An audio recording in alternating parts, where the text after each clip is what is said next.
Hey everyone, it's Edge. We're going to be doing a famous mate problems video.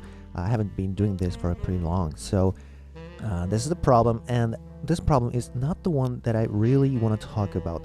There's something I want to talk about that is more incredible than this one, but I'm going to leave that one to the next video, and for this video, I'm going to do the preparation for that one. So the one we're going to take a look at today is mate problem number 98 in Shogi Zukou by Kanju Ito. We've been covering many Kanju Ito's problems, such as number 99, Smoke Mate, and number 100, Long Life. They are all incredible.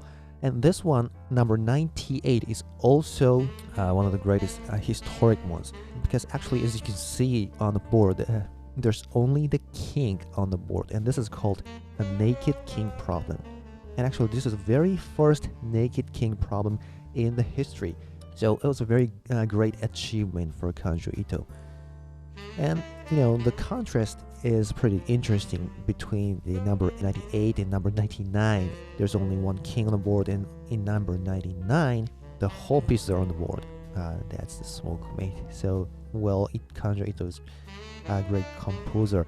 So, and the line is very beautiful. You only have 4 pieces, and you think you can make this king with none of your pieces really on the board.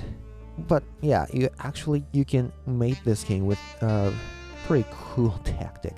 So let's see what Kanju Ito came up with in hundreds of years ago.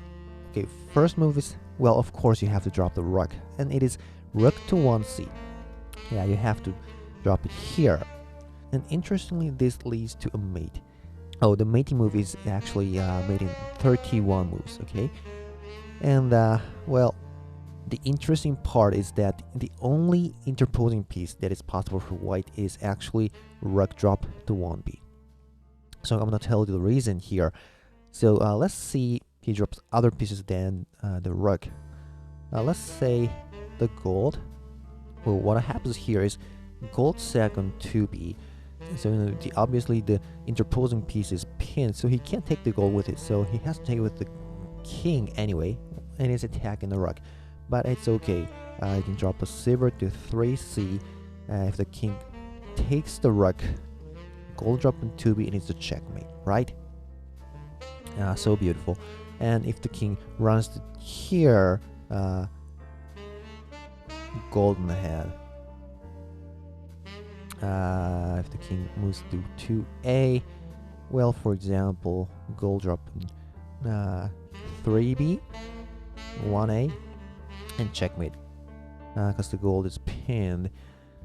Or, well, in this case of gold, you can just sack it, drop a gold, well, anything. So it's a mate. But, well, you might have one question. What about the interposing piece was a knight? Because after the king takes it, if this was a knight, if this gold was a knight, the knight can take this golden 2d, so you can drop it. That's right. But in case of knight interposition, that's no problem. You can just simply drop a silver first, keeping 2 golds and just gold on the head. So anyway, that's why it has to be the rook on 1b, which enables white to defend along this rank. So the next move for black is, yes, a similar line. It starts with gold drop on 2b, sacrifice, and it has to take with the king, and silver drop on 3c. So you can see that the king cannot take the rook, as I've already explained. So has to run to 3a. Well, he shouldn't move to other squares, such as 2a. Well, rook check, square grab dragon, and even if he blocks it, well, gold drop, right? And it's a simple checkmate. So he can't go to 2a, nor can he go to 1a, back to 1a, because gold drop and the rook is pinned. So yeah, he has to go to 3a, and gold drop in 3b, gold on the head. So this is why it has to be the rook. The rook can now take it, silver recaptures and king recaptures. So you clear pieces. That's the main line. Or, well, there's an alternative to bring to that position. You can actually drop the silver first. Silver first. And gold on the head. And, you know, the king has to get away from the rook's check. So it has to go to 3B, 3A. But, you know, gold on the head. And it's a totally same position. But composers recommended sequence is gold drop first and then silver drop. You know, because this silver drop is kind of cool. So I prefer this one too. So you clear off the pieces here. And next move is very interesting. You want to drop the rook, of course, but you shouldn't drop it to 3C. Actually, that won't lead to a mate. Well, why? The king can simply run. Well, if you make one square gap dragon, well, not a mate. You don't have any pieces to check from the side. If you make this dragon check, the king can just simply run, and you can make a powerful check. Right, there's nothing you can do. So the correct move is you put the rook from the distant. Rook to 3D. Well, actually, they said that 3E is okay, but 3D is more simple. Okay, now where the king should go to? Well, the only way for the king is king to 4B, actually. Okay, the reason, if he goes to 4A, you can make a one square gap dragon, and this time, if you block it, the dragon, the rook can promote to here, making the check, even if this interposing piece was other pieces, gold, silver, whatever. So it's a mate. Well, so this is important. The rook has to stay on this third file and make the dragon check with this rook, okay? That's the point of this rook drop in 3D. Well, this way you can promote as a checkmate. Well, 2A is the same thing. So that's why he has to go to 4B. Okay, now what? Well, the problem is you can't promote the rook yet, actually. Like this. Well, unfortunately, it's nothing.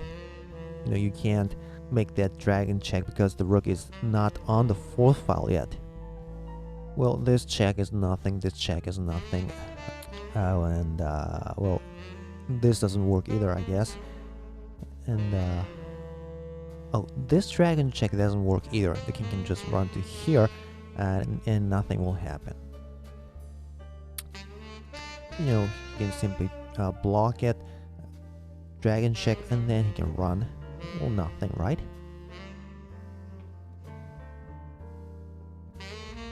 So that's why the rook promotion doesn't work. And the next move for black is actually rook to 4D. Make another check from the distance. And, right, the king runs to 5B.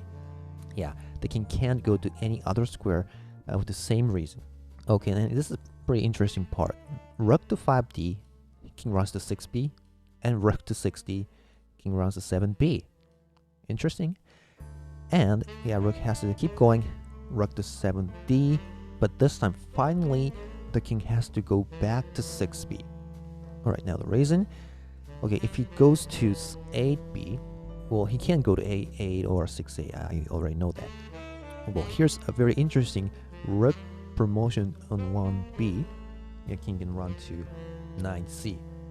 Well, this line basically couldn't have worked so far, but this time it works because the king is on the edge. So what you do is you make another one square gap dragon check, and since this check is possible, white can't block it, so he has to run another check from here, 1D. King has to run 8E or 9E, whatever. It will be met by this dragon check. King has to run to here anyway, and dragon to 9C sideways. And it's a checkmate. And it's made in 29, so it's an earlier mate. So that's why the king now has to go back to from here 6b. Alright, now finally we can promote this rook. Well, he should promote this rook. That's more natural, because after king goes to 5a, he can make another dragon check here, supported by this dragon check later, so he can't interpose a piece, so it's gonna be a mate anyway. So king runs 4a, dragon to 7a, king has to run to 3b, but dragon to 6b backward, king runs to 2a, dragon to 1c, sorry 2c, king has to run to 1a, and dragon to 1b sideways checkmate. So this first naked king problem in the history actually ended up with 2 rook mates, two dragon mates. Very, very interesting. Alright, now in the next video we're going to see a much more incredible thing.